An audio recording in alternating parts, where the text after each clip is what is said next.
Hello people, and welcome back, and welcome to part 3. So I'm going to go through some of the things that happened. I'm not going to elaborate on the previous two, because if you are following them, you'll just bounce from one to another. So I'm going to try and put stories together really quickly and not go on and on and on. So in Iraq, first major incident. So I'm driving in a Warrior.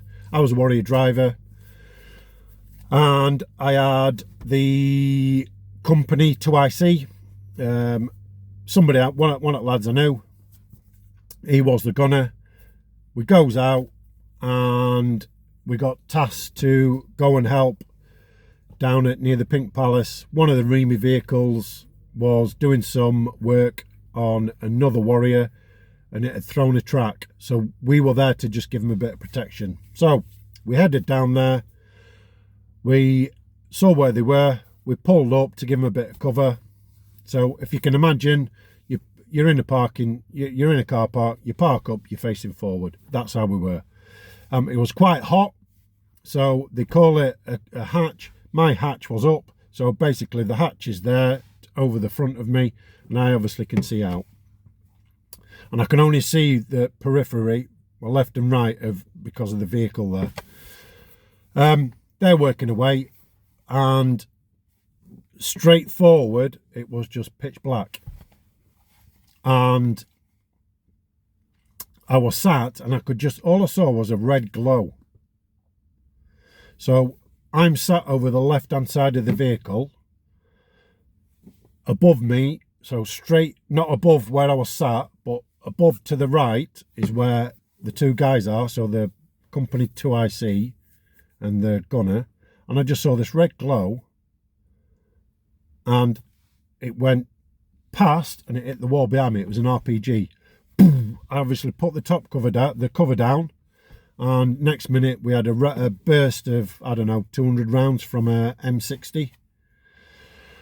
Obviously my boss dropped something in his pants. Drive, quarter-march, drive. So we turned left, drove up the road. I don't know where we were going to go, and we lost turret power, so they couldn't move their turret. They couldn't fire any of the weapons that were in there. And he said, right, we need to go down to where the company commander is. Okay, so he drove me down there. We met up with everybody, and as we drove down, it was a bit like, imagine a smaller version of the Spaghetti Junction in Birmingham. It was like that. Those roads coming across.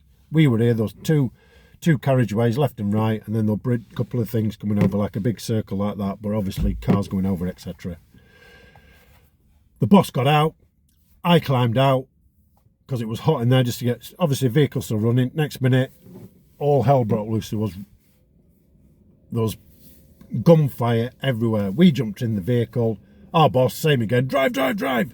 And he told me to go to the right. I went to the right, up the slip road. We came off, and he told me to turn right.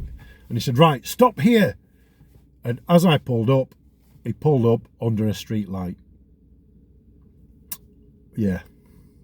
And I went, boss, we're in a street light. I started rolling backwards. Why are you rolling backwards? I went, you've lit us up like a Christmas tree. And you couldn't see anything in front. Right, long story short, I said, boss, we need to get back to camp. We've got to sort the turret out. We had no turret power. I said, we're just sitting ducks. And they just had their rifles up there. And I said, they're like pea shooters. Let's go back, sort it out. Which we did. That was one incident. Another incident, we're in our bunks, chilling out.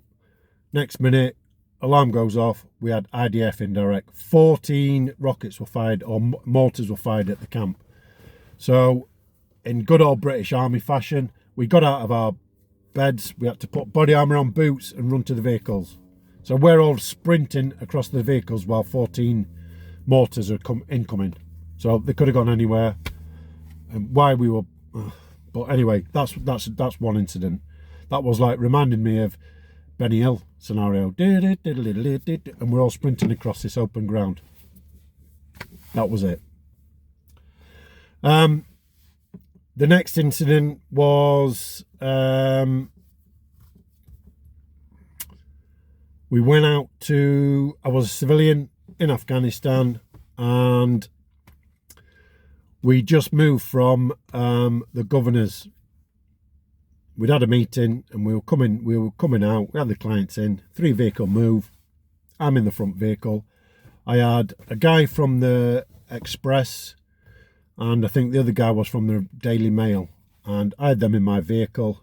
I'm driving, and so as you come out of the governor's, you turn left, and we were just going to skirt round. So next minute we just heard this huge explosion, and we just looked to our left and we just saw this big mushroom cloud, and our radios just went absolutely manic, and one of our teams had been hit. So they were in a 3-vehicle move, and a vehicle came in between or next to the front and second vehicle, detonated. The front vehicle flipped straight over onto its roof. Now these vehicles we used were B6, so they were 4.5 ton vehicles, so quite heavy. They were Land Cruisers. The first one went onto its roof. The second one just flipped onto its side. And the rear vehicle, the team leader's vehicle, the windscreen blew out. They never found the windscreen, and the windscreens were probably, I don't know, 4 inches thick with all the layers of glass. And one of the guys from the explosion smashed his head onto the side window. He was in the rear, and he ended up getting casevaced after that to Camp Bastion. And they had to remove a bit of his skull and drain the fluid out of his from within the cavity, so yeah, pretty serious. He's okay. I have got pictures of his scar, and I've got pictures of the vehicles. Vehicles were absolutely trashed. Unfortunately, we didn't lose anybody. One of the clients had a broken collarbone, one had a broken leg, but there were no fatalities. And from the incident happening, and within 30 minutes, everybody who was injured was on the way to Camp Bastion and the big hospital that were down there.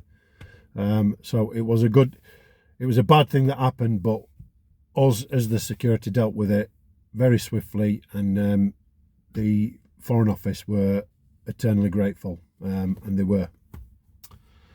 On a daily basis, you would, when the actual town got handed back to the local security force, so the military and the police, local Afghan police and the army, every single day you'd hear an explosion in town, and we used to go on the roof and have a look, try and gauge which location it was. Yeah, and it got a daily occurrence, so that's the sort of things that were going off. There was IDF, again, indirect fire it's called. It's mortars that they fire from a far away location that come in and things like that. Yeah, so it's pretty hairy at times, but if I'm honest, it became the norm. Every day you went out of the gate when we're on our jobs, we didn't know what was going to happen. It could have been your last job, who knows, but the guy, every single guy that worked on that contract was an awesome guy. We all knew what we were doing. Everybody knew all the drills. We used to do a lot of training, weekly training on all the drills, and clients used to do it too. So that's some of the couple of the things that happened there. We did lose a couple of guys, and unfortunately they weren't due to working in Afghanistan at the time. One of them went on his leave. I'm not going to say any names, just out of respect. He had an accident on a motorbike, and he was in a coma for a long time, and he didn't make it, unfortunately. an absolutely fantastic guy. Yeah, and he was it hit everybody on the job pretty hard. Yeah, and it was a shame. He was not a very old guy. He was in his late 30s. Yeah, and it was harder to swallow because he weren't even working. It weren't through work. It was something he was on his time off, just chilling, and that happened to him. And then another guy, again, another great guy, very friendly guy. He'd come in from a run one morning. He got in about 11 o'clock, went into his room, and that's the last we saw of him. He went into his room.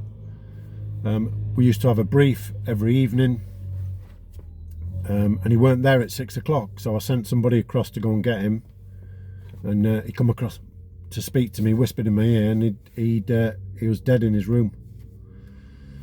Had a heart attack. He came in, had a heart attack, and do you know the real sad thing? He'd been there all day and no one knew a single thing what had gone on. Again, another guy, late 30s, very early 40s, and it was very, very sad indeed. It was an absolute brilliant guy. Everyone got on, the two guys, everybody got on with both the guys. Had a lot of friends, and yeah, another bitter pill to swallow. And yeah, it was a shame. He was under a lot of stress. His dad had fallen and he was in hospital and he was a little bit stressed, and yeah, a real shame. So, and things like that hit hard with everybody really, because we were such a tight team, and there was a lot of guys on the contract, but everybody worked together, you know what I mean? Yeah, so that was pretty brutal. So and other things that happen in the industry, there was I'm not going to mention any names, a guy who was up in Iraq. This was later on, and he was a loose cannon. He slipped through the system. He was always, wherever he tried to work, he wanted drugs and alcohol. And this individual, British guy, he had an argument with two of his work colleagues one evening. He was obviously drunk. I don't know what drugs were in his system. He went to his room, got his pistol, and he shot the two guys, killed them both. Absolutely shocking. And he shot them point blank. One of them had kids. In fact, I think they both might have. Absolutely horrendous. And you just, I mean, it got filtered down to us. We didn't, weren't with us, but guys knew this guy, and they said he's a loose cannon. And yeah, those two guys, when that happened to him, it was it was pretty shocking actually. And they were only young; they were in the 30s, both of them. Again, it makes you sit and think. I used to do an awful lot of thinking. But I'm going to go on to the thinking in part 4, and part 4 is going to be the last video. I've gone on a little bit too long on this one, but part 4 I'm gonna carry on and go a bit more in detail on myself and how I come to do this channel. All right, people, stay tuned. I'll catch you in a second.